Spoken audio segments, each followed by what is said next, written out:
स्वागत है दोस्तों आप सभी का आईसीजी स्टार एजुकेशन के ऑनलाइन क्लास में।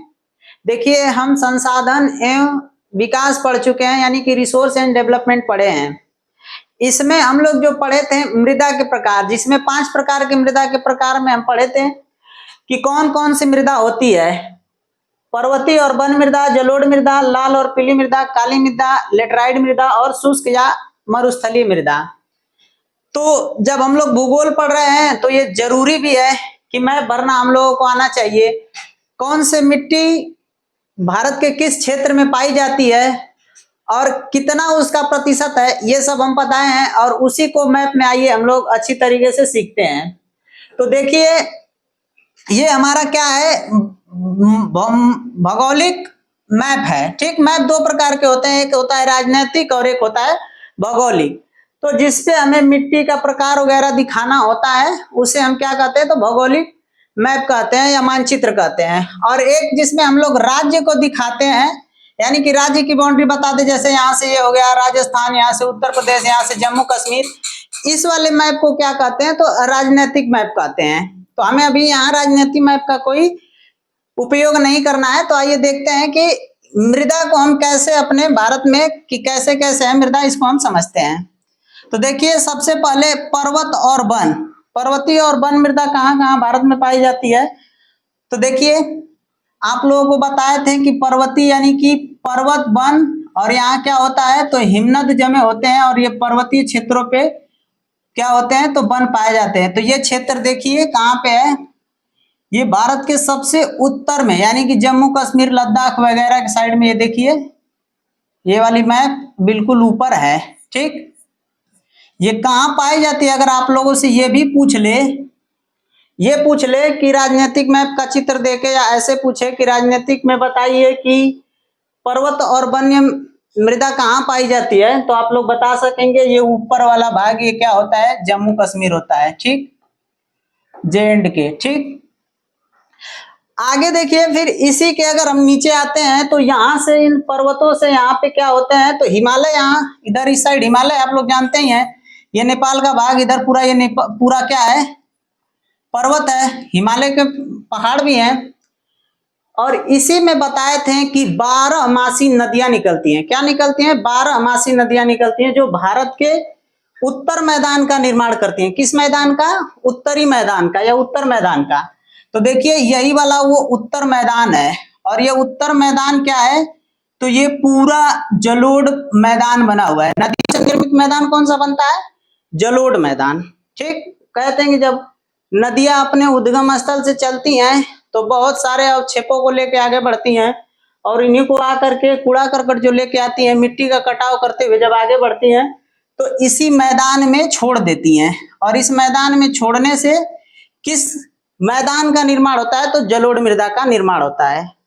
और जलोढ़ मृदा को आप लोगों को बताए थे कि सबसे अधिक उपजाऊ होती है जो खादर मृदा होती है। जलोढ़ मृदा के भी 2 प्रकार होते हैं, एक बांगर और एक खादर।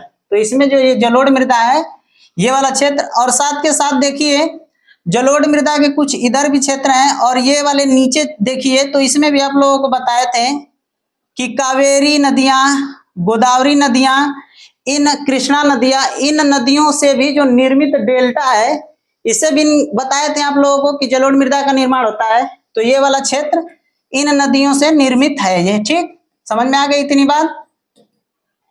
अगर आप लोगों से पूछे इन मृदा के बारे में, अगर नीचे वाली मृदा को अगर आप लोगों को मैप में बना के दे दे और पूछे कि बताइए कि राजनीतिक आधार पे कि ये मृदा, जलोढ़ मृदा जो है ये भारत के किस राज्य में पाई जाती है, तो इसको आप लोग बता सकते हैं ये वाला क्षेत्र, जैसे कि तमिलनाडु, आंध्र प्रदेश, इन क्षेत्रों में क्या होती है तो ये मृदा पाई जाती है। और इधर बताएं कि उत्तर का मैदान जो जलोढ़ मृदा से निर्मित होता है वो किस राज्यों में पाया जाता है, तो आप बता सकते हैं पंजाब, ये पंजाब है, पंजाब का क्षेत्र, इसमें बता सकते हैं हरियाणा, फिर बता सकते हैं उत्तर प्रदेश, फिर बता सकते हैं मध्य प्रदेश। ठीक, तो ये वाला जो पूरा जलोढ़ मैदान का निर्माण होता है किससे निर्माण होता है, और किस, समझ में आ गया बात आप लोगों को कि नदियों से और क्षेप से निर्मित होता है और किन किन राज्यों में है, तो ये बात आप लोग समझ गए।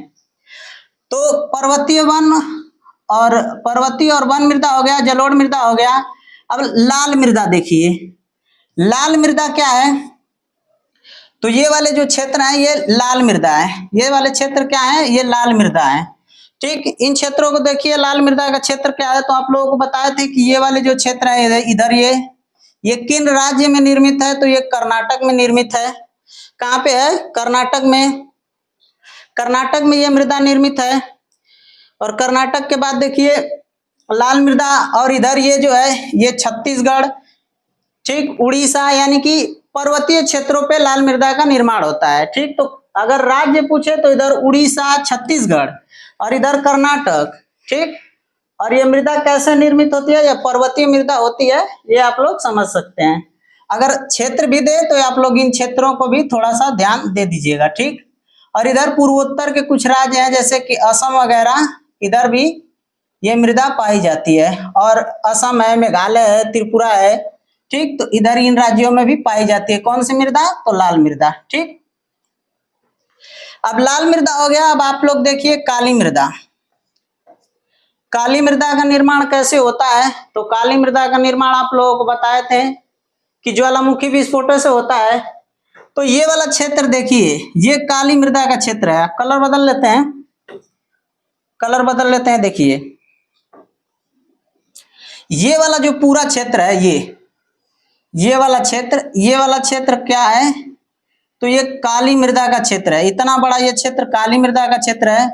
और ये क्षेत्र कौन सा है? तो ये महाराष्ट्र का ज्यादा भाग है इसमें।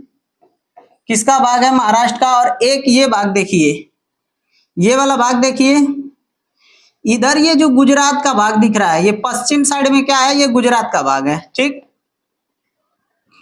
गुजरात, और गुजरात में तो अधिक कपास की खेती होती है। गुजरात में कपास की और मूंगफली की अच्छी खेती होती है, महाराष्ट्र में भी। तो इसलिए तो इसे कपास की अधिक उपज होने के कारण इसे काली कपासी मृदा कहा जाता था। तो इसके भी कुछ क्षेत्र याद कर लेंगे कि कहाँ ये पाई जाती है। ठीक, और ये है हमारी काली मृदा। ठीक, अगला देखिए लेटराइट मृदा। लेटराइट मृदा का क्षेत्र देखिए, तो लेटराइट मृदा का क्षेत्र देखिए तो इधर है, ये वाला भाग, ये वाला जो भाग है, ये वाला केरल तट से ऊपर और महाराष्ट्र से नीचे, यानी कि इधर गोवा के तट पे, ये सब किस मृदा का भाग है? तो ये वाला जो पूरा भाग है ये क्या है? तो ये लेटराइट मृदा है। और लेटराइट मृदा में आप लोगों को बताए थे कि कैसी खेती होती है। तो लेटराइट मृदा में आप लोग जाने थे कि चाय वगैरह की अच्छी खेती होती है। तो ये इस साइड, यानी कि इस तट में, अरब सागर के तट के तरफ जो है, ये कौन सी मृदा है? तो लेटराइट मृदा है। ठीक, अगली मृदा बची शुष्क मृदा। शुष्क मृदा को हम लोग मरुस्थलीय मृदा भी कहते हैं। कौन सी मृदा कहते हैं? मरुस्थलीय मृदा। ठीक, शुष्क मृदा या मरुस्थलीय मृदा कहते हैं। और ये मृदा देखिए कहाँ पाई जाती है? तो ये मृदा राजस्थान के सबसे अधिक भाग में पाई जाती है, कुछ गुजरात के भाग में भी पाई जाती है। ये पश्चिम साइड का जो गुजरात है इसमें भी थोड़ा बहुत पाया जाता है। सबसे अधिक जो शुष्क मृदा या मरुस्थलीय मृदा जो पाई जाती है वो गुजरात के क्षेत्र में पाई जाती है। तो आप लोगों को बताए थे कि इसको ध्यान रख लीजिएगा। और ये पूरा देखिए, ये राजस्थान का इलाका है, राजस्थान है ये।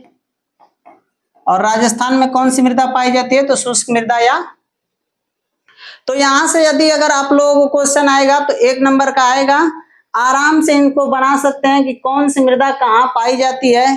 ये याद रख लीजिएगा, इसके कौन से क्षेत्र कहाँ है, कितने हैं। और इसकी थ्योरी तो हम आप लोगों को पढ़ा ही चुके हैं कि कौन सी मृदा में कितनी उपज होती है, किस किस फसल की होती है, किस किस राज्य में पाई जाती है।